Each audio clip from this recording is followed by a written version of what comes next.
Сәлем менің YouTube тыңдармандарым, сіздерге алдыңғы бөлімнің жалғасын салатын боламын. Құлшылықтың құлпы Ерлан апайдың үйіне енді аптасына 3 рет келетін болды. Дүйсенбі, бейсенбі және сенбі күндері.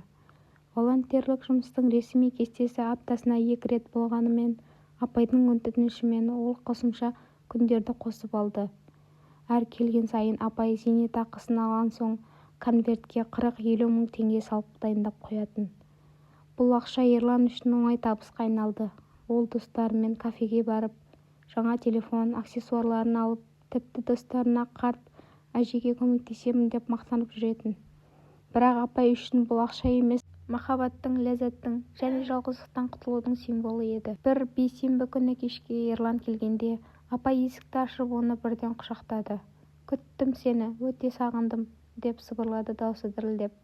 Апайдың үстінде жеңіл жібектей көйлек, шашы таралған, бетінде аздап қызару жаққан, өзіне күтім жасағанын көрсеткісі келген. Ерлан күліп, апайды белінен құшақтап ішке кіргізді. «Мен де сағындым, апай. Бүгін ерекше болсын», деді ол. Олар ас үйде шай ішпеді. Бірден жатын бөлмеге беттеді. Бөлмеде ескірген, бірақ таза көрпе, терезеден түскен кешкі жарық, жұмсақ әрі жылы. Ерлан апайды диванға отырғызып, алдына тізерледі. Қолдарын апайдың тізесіне қойып, баяу жоғары қарай жылжытты. Апайдың тынысы тездеді. Көздері жабылып, денесі ысып кетті. Ерлан апайдың көйлегін көтеріп, іш киіміне қолын тигізді. Матасы ылғалданғанын сезді. «Сіз әрқашан дайынсыз маған», деп сыбырлады ол күліп. Апайдың қолдары Ерланның жейдесін шеше бастады. Жігіттің кеудесі күшті, бұлшық еттері қатты. Апай оны сипалап, саусақтарымен жүгіріп жүрді. «Сен сондай жассың, қан сондай күштісің», деп ыңырсыды. Ерлан апайды көтеріп төсекке жатқызды. Барлық киімдерін шешті. Апайдың денесі уақыттың ізін тартқан, кеудесі сәл салбыраған, бірақ әлі жұмсақ әрі жылы. Ішің терісі нәзік, сандары толық. Ерлан апайдың мойнынан бастап сүйді, баяу, ынтамен. Ерні мойнынан төмен қарай жылжыды, кеудесіне жетіп, емізіктерін ауызға салды. Апайдың қолдары Ерланның арқасынан ұстап тырнап жіберді. Ләззаттан. Ерлан төмен қарай жылжыды, құрсағына сүйді, кіндігінен тіл тигізді.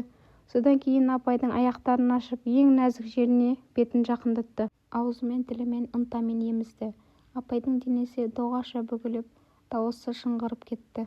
«Ерлан, құдайым, тоқтама, тереңірек», деп жалынды. Ерлан саусақтарын қосып, ішкі қабырғаларын ынтамен сипады, ал аузы сыртындағы нүктені ынтамен ысқылады. Апайдың аяқтары дірілдеп, бірінші оргазм келді. Денесі қатты қысылып, ыңырсыған бөлмені толтырды. Бірақ Ерлан тоқтамады. Өз киімін шешіп, қатты мүшесін апайдың алдына қойды. Баяу енгізді. Апайдың іші ыстық әрі тар еді. Апайдың көздері ашылып, Ерланның бетіне қарады. «Сен менікісің, тек менікі», деп сыбырлады. Ерлан қозғалысты бастады. Алдымен баяу, содан кейін жылдамдап. Апайдың қолдары Ерланның арқасын тырнап, аяқтары беліне оралып алды. Екеуі ырғақты қозғалыста ұзақ уақыт бірге болды. Апайдың оргазмы екінші, үшінші рет қайталанды. Соңында Ерлан да шарықтап апайдың ішіне босады. Екеуі терлеп, тыныстап жатты. Апай Ерланды құшақтап алды. Көзіне жас алып, «Сен менің өмірімсің, сенсіз өмір жоқ», деді. Ерлан апайдың маңдайынан сүйіп, «Мен де сені жақсы көремін, апай», деп өтірік айтты.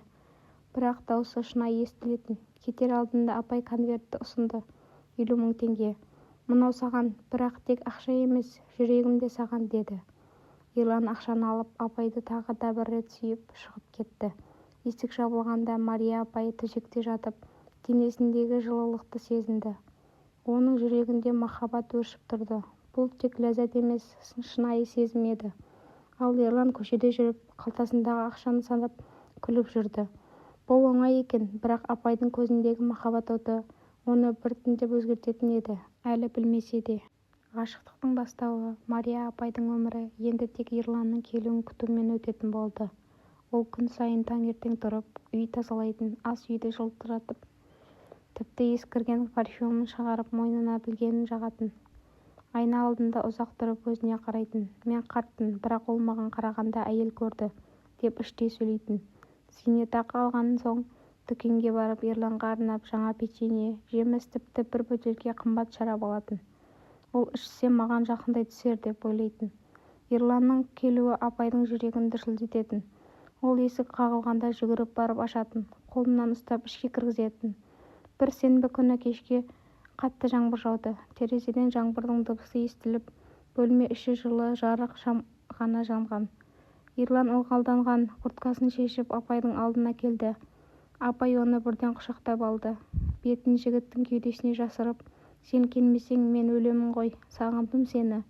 Ерлан, деді даусы дірілдеп, көзіне жас алып. Бұл алғашқы рет шынайы махаббат сөзі еді. Ерлан апайдың бетін көріп, ернінен ұзақ сүйді. Апайдың қолдары жігіттің арқасынан оралып, тығыз құшақтады. Ерлан апайды көтеріп ас үй үстеліне отырғызды.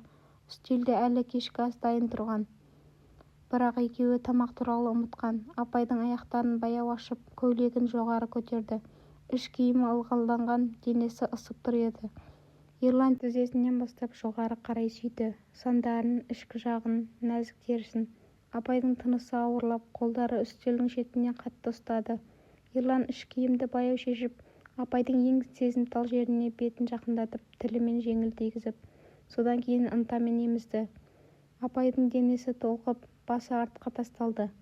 Ерлан, құдайым-ау, тереңірек, сен мені өлтіресің, деп ыңырсыды даусы шыңғырып. Ерлан саусақтарын қосып, ішкі қабырғаларын сипады. Ал аузымен сыртындағы нүктені ысқылады. Апайдың аяқтары дірілдеп, бірінші толқын келді. Оргазм күшті болды. Денесі қатты қысылып, дауысы бөлмені толтырды.